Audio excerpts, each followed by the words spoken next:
In the history of modern warfare, there are few milestones as significant as the creation of a complete nuclear triad. For most of the 20th century, the nuclear balance of power was dominated by two nations, the United States and the Soviet Union, both of which built enormous arsenals designed to guarantee their survival through the logic of deterrence. The idea was simple yet terrifying. If one nation launched a nuclear attack, the other could still retaliate with devastating force, ensuring that no rational actor would dare begin such a war. The ability to launch nuclear weapons from land-based missiles, from strategic bombers in the air, and from submarines hidden deep beneath the ocean became known as the nuclear triad, and it was the ultimate symbol of superpower status.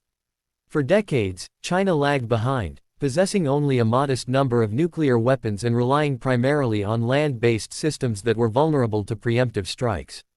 Yet over time, through decades of determination, trial, and costly innovation, China steadily closed the gap. Today, the story of the JL-1 missile marks the moment when China stepped into the elite club of nations that could truly claim to wield a survivable and credible nuclear deterrent. When the JL-1, also known as JULANG-1 or Giant Wave -1, was first conceived, China faced daunting challenges.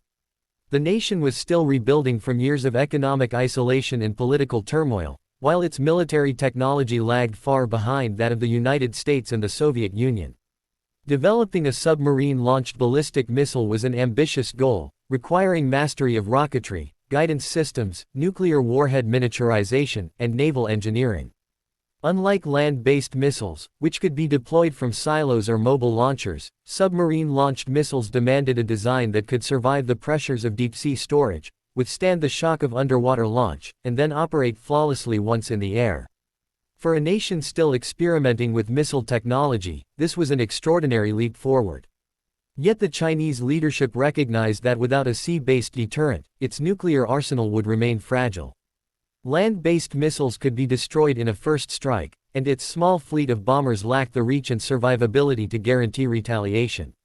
Only by placing nuclear weapons on submarines could China hope to ensure that even if its territory were struck, it would still be able to respond. The JL-1 was designed with compactness and functionality in mind. Measuring just over 10 meters in length with a diameter of roughly 1.5 meters, it was tailored to fit into the narrow tubes of the Type 092 Shaw-class submarine, China's first attempt at a ballistic missile submarine. On the outside, it presented a streamlined, functional appearance, with a sharply pointed nose cone housing its nuclear warhead, a two-stage body coated with materials to resist both the ocean environment and the heat of atmospheric re-entry, and reinforced casing to withstand the stresses of launch. It was not a missile designed for show or parades, but for survival and reliability in the harshest conditions imaginable. The JL-1 solid-fuel propulsion system was itself a breakthrough, marking China's transition from liquid-fueled missiles, which were cumbersome, volatile, and required long preparation times, to a safer, faster, and more modern technology.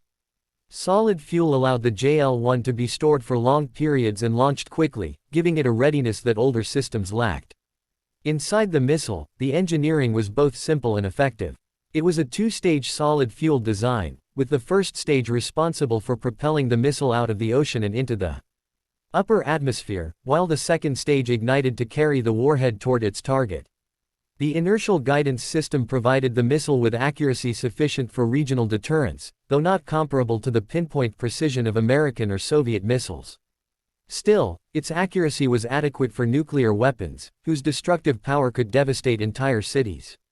The warhead itself was estimated to carry a yield between 200 and 300 kilotons, far more powerful than the bombs dropped on Hiroshima and Nagasaki, and enough to obliterate major urban centers or military bases. The JL-1's range of approximately 1,700 kilometers meant it could not strike the continental United States from Chinese waters, but it was never designed to. Instead, it was aimed at giving China leverage within its region. From launch positions in the Yellow Sea or the East China Sea, it could reach Japan, South Korea, U.S. bases in Guam, and parts of the Soviet Far East. For Beijing, this was enough to guarantee that any attempt to coerce or attack China would risk devastating retaliation against nearby adversaries. It was a regional weapon with strategic implications, a first step toward the intercontinental capabilities that later missiles like the JL-2 and JL-3 would provide. One of the most important aspects of the JL-1 was its cold launch system. Launching a missile from beneath the ocean presents unique dangers. If the rocket ignites inside the submarine tube, the resulting heat and pressure could destroy the submarine itself. To solve this, the JL-1 was designed to be ejected from its tube using compressed gas.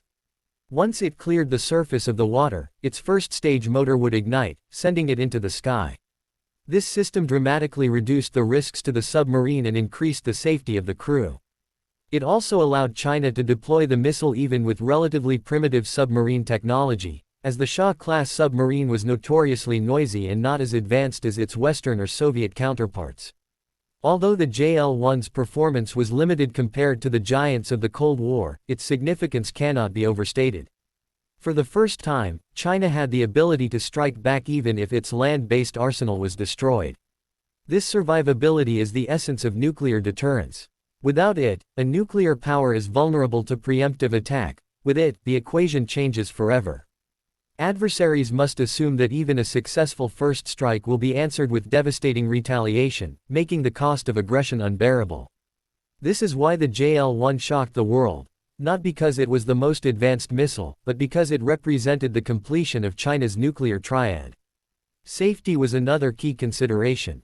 The JL-1 incorporated electronic locks and fail-safe mechanisms to prevent unauthorized launches, environmental sensors to ensure the warhead remained stable under changing conditions, and multiple layers of redundancy to reduce the risk of accidental detonation.